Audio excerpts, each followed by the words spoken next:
The fall of Thomas Cromwell, power, betrayal, and a brutal end.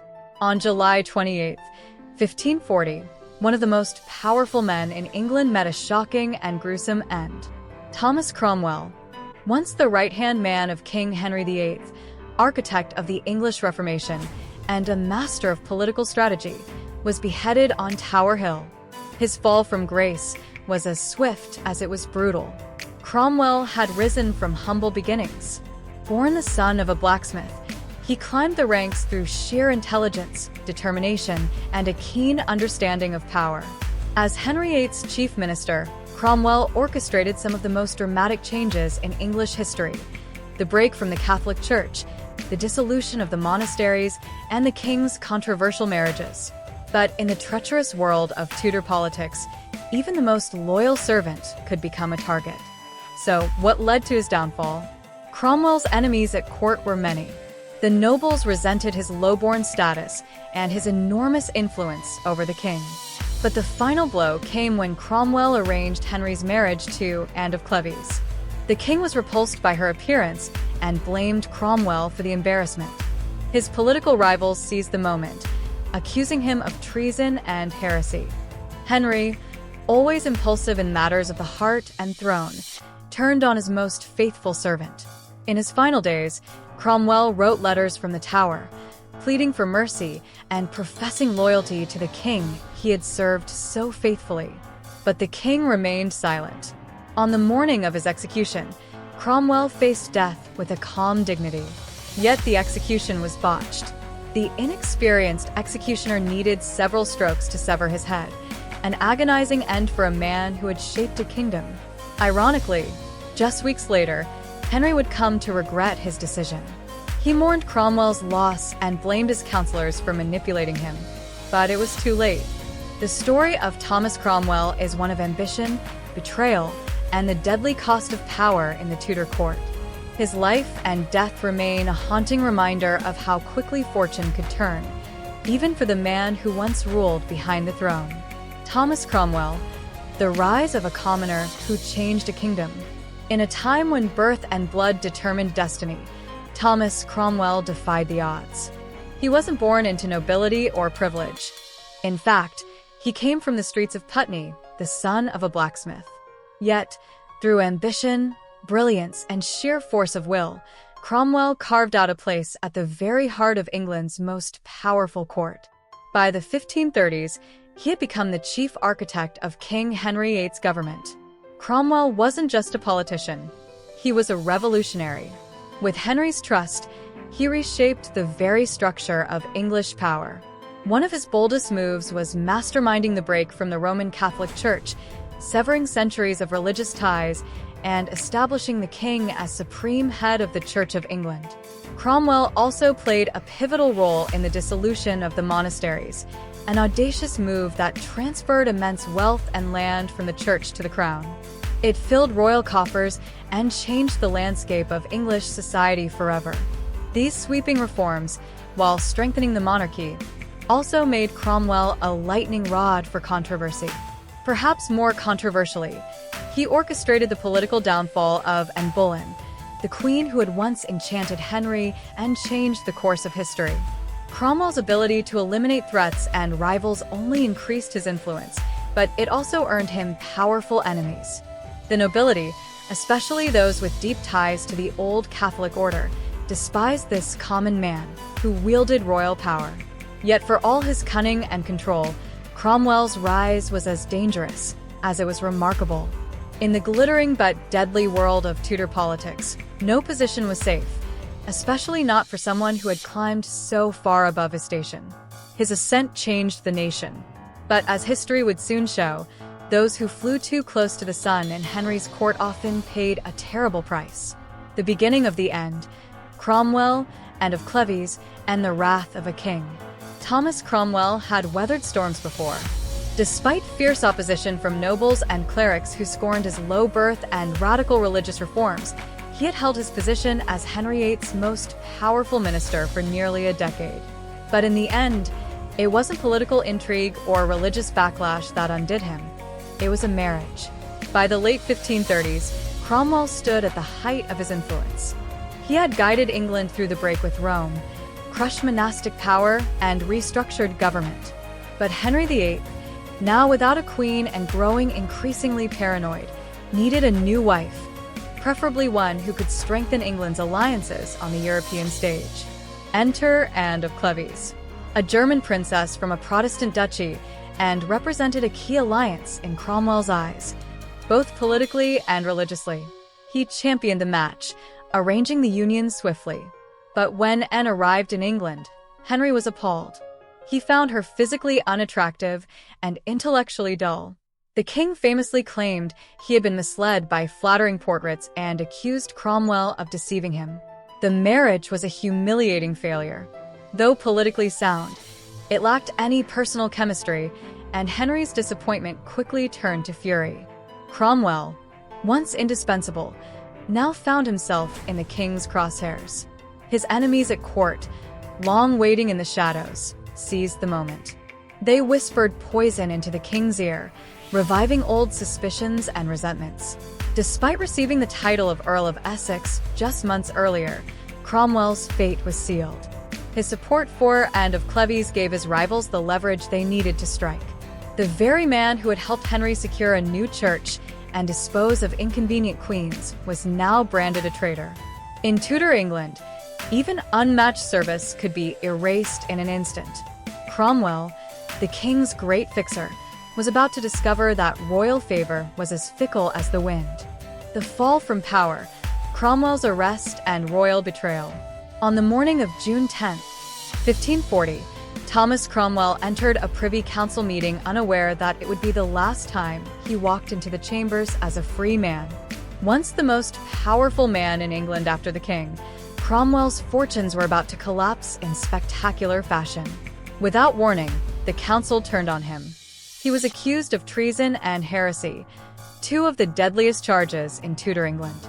Men who had once smiled in his presence now barked orders. The Lord Chancellor rose and declared him a prisoner. Stunned, Cromwell protested his innocence, but it was useless. The trap had been set. His arrest was brutal, not only in act, but in symbolism. The Order of the Garter, the kingdom's highest honor, once placed around his leg by the king himself, was ripped away in disgrace. This was not just a political downfall. It was a personal humiliation. His enemies, led by the Duke of Norfolk and Bishop Gardiner, had finally triumphed. The king's most loyal servant was marched out, stripped of dignity, and thrown into the Tower of London. His home was raided, his possessions seized, his offices emptied. The man who had overseen the rise and fall of queens, who had reshaped the Church of England, now sat alone in a cell, accused of turning against the very king he had served so faithfully. And yet, Cromwell never stopped hoping. He wrote letters to Henry, pleading for mercy, reminding the king of his years of loyalty. But court politics moved fast, and mercy, in Henry's world, was rare. In the end, Cromwell's enemies succeeded not just in removing him, but in erasing him from power with ruthless efficiency. His fall was a chilling reminder that under Henry VIII, no one, no matter how trusted, was ever truly safe. A shockwave through Europe, Cromwell's arrest stuns the courts.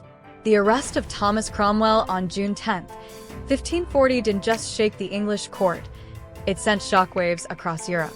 News of the dramatic downfall of Henry VIII's most powerful minister spread like wildfire, reaching foreign diplomats who could scarcely believe it. One of the first to report the astonishing turn of events was Charles de Marillac, the French ambassador, who described Cromwell's fall with a mixture of disbelief and fascination. At court, the official reason for Cromwell's arrest was announced: charges of religious heresy. Though many whispered that the king was furious over the failed marriage to Anne of Cleves, Henry himself claimed that Cromwell's ties to reformist, even Lutheran, ideas had gone too far. He was accused of corrupting the faith, of endangering the soul of the realm. But few were convinced by this explanation alone. Cromwell had long walked the tightrope between reform and loyalty to the crown, pushing forward Protestant-leaning policies while ensuring Henry's supreme authority. To many observers, This abrupt fall seemed more politically motivated than pious. After all, Cromwell's enemies, staunch conservatives like the Duke of Norfolk, had long waited for an opportunity to strike, and now they had seized it. Foreign courts, especially in France and the Holy Roman Empire, watched the developments with interest.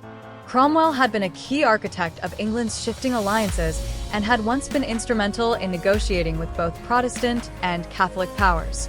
Now, with him gone, the direction of Henry's foreign policy appeared uncertain.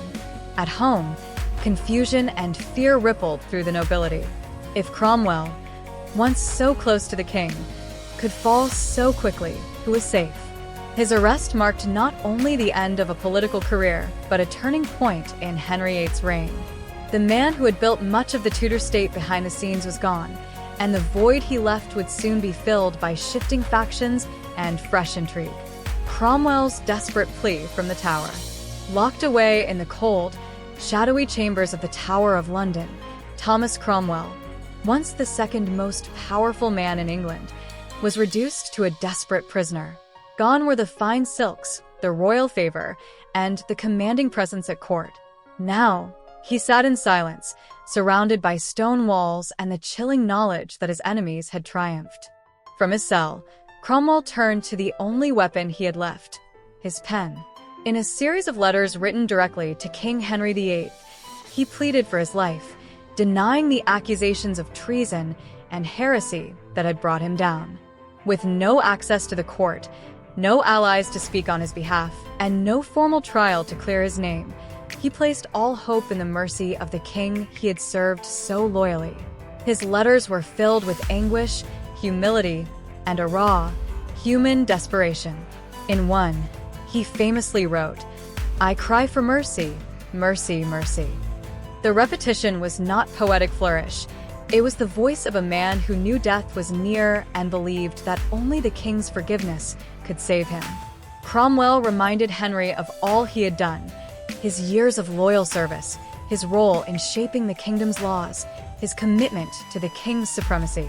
He portrayed himself not as a traitor, but as a faithful servant wrongly accused, a victim of courtly jealousy and manipulation.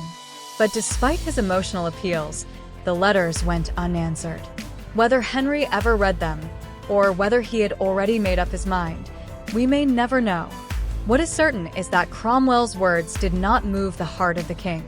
In the end, his cries for mercy were met with silence. His fate was sealed, not in battle or rebellion, but alone, behind stone walls, armed only with ink and fading hope.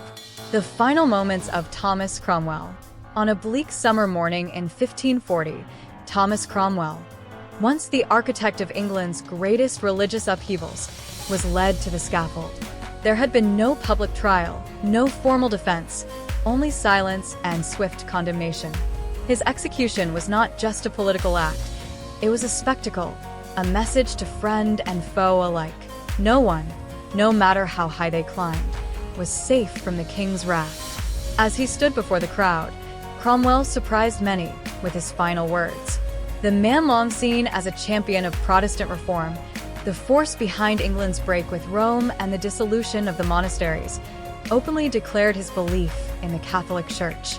He called himself a faithful Christian, asked for forgiveness from those he had wronged, and made a heartfelt prayer for King Henry VIII and young Prince Edward.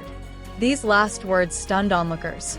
Was this a genuine change of heart, a final effort to make peace with God, or a political move, a strategic choice to preserve some dignity, or protect his family from further disgrace? Historians continue to debate his motives. Some saw it as betrayal of his reformist legacy. Others viewed it as the desperate, devout confession of a man facing eternity. Either way, it was a final twist in a life filled with dramatic turns. The crowd watched in solemn silence as the executioner prepared the axe.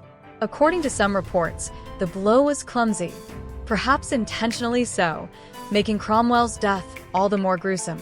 Thus ended the life of a man who had risen from blacksmith's son to royal minister, only to be brought down by the very system he had helped shape. Cromwell's fall was swift, his end brutal, and his legacy forever shadowed by contradiction. In death, As in life, Thomas Cromwell remained an enigma, reformer and loyalist, power broker and penitent, a man who reshaped England, only to be cast aside by the monarch he had once served so faithfully. The truth behind Cromwell's final execution. The death of Thomas Cromwell, once the most powerful man in England next to the king, has long been shrouded in drama, myth, and speculation. Many stories describe a horrific, drawn-out execution, an axe-wielding butcher who hacked clumsily at his neck as Cromwell suffered. But how much of this tale is true? According to Edward Hall, a contemporary chronicler, the executioner was described as ragged and butcherly, which painted a grim image. However, Hall also states that only a single stroke was used to remove Cromwell's head. That detail casts doubt on the more graphic versions of the story that circulated later, particularly in the 19th century, when Victorian writers had a flair for the melodramatic. Their accounts spoke of multiple blows and agonizing minutes on the scaffold, images designed more to shock than inform. The truth, while still chilling, may be less sensational. Cromwell's execution took place on Tower Hill on July 28, 1540. It was a public event, watched by those who had once feared or despised the man who dismantled monasteries and restructured England's church. His fall from power had been as swift as it was total, and by the time he reached the scaffold, the court had already moved on, preparing for Henry VIII's marriage to Catherine Howard that very same day. There's little doubt Cromwell faced a grim end. Public executions were rarely dignified, but the enduring legend of a botched beheading appears more rooted in later storytelling than eyewitness accounts. Still, the image of England's former master of policy reduced to a bloodied, lifeless body on the scaffold remains powerful. His death marked not only the brutal end of a political titan, but also a moment of reflection for the crown. Just weeks after the execution, Henry reportedly regretted the decision, lamenting that he had been misled. Cromwell's enemies had won, but their triumph was brief. In the end, the truth of Cromwell's final moments may lie somewhere between official record and legend, an execution efficient in practice, but unforgettable in symbolism. Thomas Cromwell's fall, the execution and its aftermath. Thomas Cromwell, once Henry VIII's right-hand man, met a grim and swift end on the scaffold at Tower Hill on July 28, 1540. But the true story of his execution is surrounded by a mixture of fact, speculation, and myth. While some dramatic accounts paint a picture of Cromwell enduring a botched beheading with multiple, clumsy strikes, contemporary sources do not mention such details. Edward Hall's Chronicle of the Time states that the execution was carried out with a single blow, dispelling some of the more sensational tales that would emerge in later centuries. Cromwell's downfall was as swift as it was shocking. He had risen from humble origins to become Henry's chief minister, orchestrating sweeping reforms such as the break from Rome and the dissolution of the monasteries. His influence was immense, and for a time, it seemed he could do no wrong. However, everything changed when Henry married Anne of Cleves in a political alliance that Cromwell had fervently supported. The marriage quickly soured, and Henry, furious at Cromwell for the failed union, blamed him for the debacle. In June 1540, Cromwell was arrested, charged with treason and heresy, and stripped of his titles and wealth. His fall from grace was both sudden and public. As he languished in the Tower of London awaiting his fate, Cromwell penned desperate letters to the king, pleading for mercy. His words echoed the once unshakable confidence of a man who had ruled the court with an iron grip, but now, that power was gone. The execution of Cromwell was, in many ways, a tragic end for a man who had shaped the course of English history. His legacy, though marked by his significant reforms, is forever tainted by the way Henry turned on him. Once seen as a trusted advisor, Cromwell's name became synonymous with political ambition and the volatile nature of royal favor. Despite the tragic nature of his death, Cromwell's influence on England's future was undeniable. His reforms laid the groundwork for the religious changes that would continue to shape the nation for years to come. But for Henry VIII, Loyalty was fleeting, and Cromwell's execution served as a reminder of how quickly power could shift in the ever-changing world of the Tudor court.